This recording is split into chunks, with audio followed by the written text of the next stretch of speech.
If you've been asking yourself what the best Pokemons in Pokemon Unite are, more specifically, which is the most effective support Pokemon in the game, then you've come to the perfect place. I've experienced the immense amount of potential in this Pokemon, and although I see a lot of pro players acknowledging this Pokemon and using it on the battlefield, I just feel it hasn't been given the amount of attention it deserves. The Pokemon that I'm going to be talking about today is your one and only Eldegoss. Yep, the cute Pokemon with a massive white ball for a head, probably where it stores its healing juices.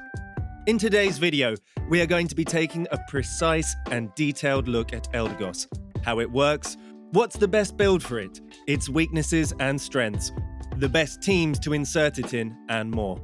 So, while you're about to embark on this journey with me about Eldegoss, do me the favor and subscribe to my channel for more awesome guides and strategies about Pokemon Unite.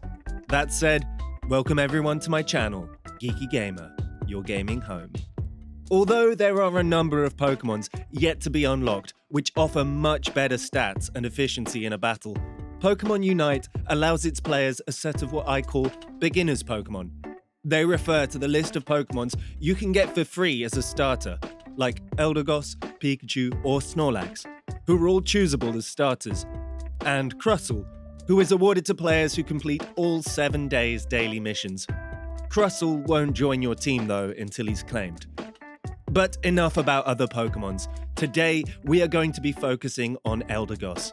Most likely in the future, I will make more videos about each Pokemon like this one, detailing their ups and downs, best builds, and more. Eldegoss is mainly a support Pokemon. Although she can deal damage to the opponent's Pokemons, her main ability lies in healing your teammates from a distance. This is a skill she dabbles in. In my humble opinion, I think the design for Eldegoss really suits her abilities, as she takes on a cute, harmless-looking, appealing look. You could say the first time I saw Eldegoss, I immediately knew she was going to be a support with healing abilities. And she excelled at it too. For those of you who don't know, Pokemons in Pokemon Unite are differentiated into a range of categories. This is probably done to give players a rough understanding of how each Pokemon works on the battlefield and what roles they play. These are attackers, who are best for striking enemies, supporters, who like Eldegoss dwell on inflicting enemies with negative statuses and healing allies, speedsters, who are great for scoring points quickly, and defenders, who, as the name implies, would be best left at the base or protecting a speedster. So, what does Eldegoss do, and how does it heal the team? Eldegoss's skills are quite simple to understand. Eldegoss does basic attacks, which are ranged, meaning it can deal damage to enemies while still keeping her distance. This is a good advantage to have when you're dealing with most enemies, as it gives you the ability to hit and run. That's if you're a pro at it. Eldegoss then performs a set line of double moves, which are Leafage and Synthesis. Interesting as it sounds, Leafage helps you slow down your enemy Pokemon's movements for a certain amount of time, letting you strike continuous ranged attacks at them. It would really come in handy when trying to take down an enemy with low HP who tries to escape. As for Synthesis, you probably can't go without this skill, because as long as it's a fighting game where your character could die, then healing becomes a top priority. Synthesis helps restore your Pokemon's depleted health over time, but that's not all. It also does the same health restoration for nearby teammates. This is why I believe Eldegoss falls under the support space. Not just that she heals, but as a support, you can expect your teammates to be following you around like bees to their queen, just to get healed. As you probably know, each Pokemon's skills need to be leveled up to attain their maximum potential, so as you level them up, you rack up on stats. I would advise you to level up your Leafage when you reach level 5. That way, you could upgrade the skill to Pollen Puff or Leaf Tornado. Now, Leaf Tornado is a great buff to your teammates, as it increases the speed of their Pokemon. That said, my bias stands with Pollen Puff, because, well, you're in a battle. Pollen Puff, when thrown to an enemy, deals consistent damage, and when thrown to an ally, heals their Pokemon.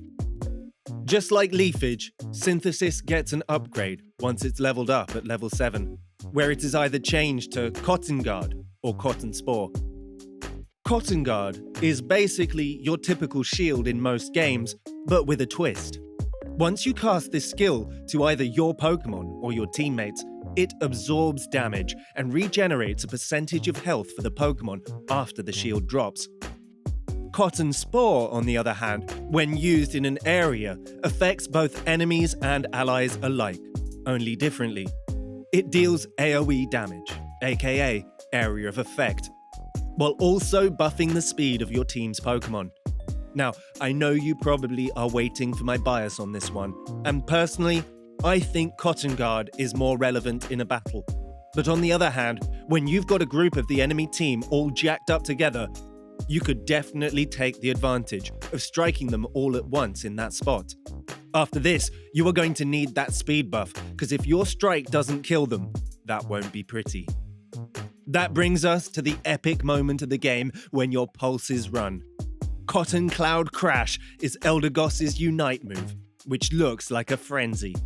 After using this move, Eldegoss becomes invulnerable as it leaps into the air and floats around, ramming the ground, back and forth, slamming into the opponent to deal damage while constantly healing allies in the area. It's a pretty intense move for a cute Pokemon, but you probably have noticed that Eldegoss's skills and abilities are hell-bent on healing, something it excels in. You can't brag that you've got a fully functional and efficient Pokemon if you don't have them equipped with held items. These items help boost the stats of your Pokemon by giving them additional bonuses. Talking about Eldegoss and its best builds, now, originally I believed, and still would recommend, getting the Assault Vest, Shell Bell, and Buddy Barrier. But hold up. I know there have been some updates that offer better held items, like the EXP share, which is actually a solid item, as it enables allies to take the kills in your first lane, while still enabling you to evolve, and allowing your characters to reach higher levels as well.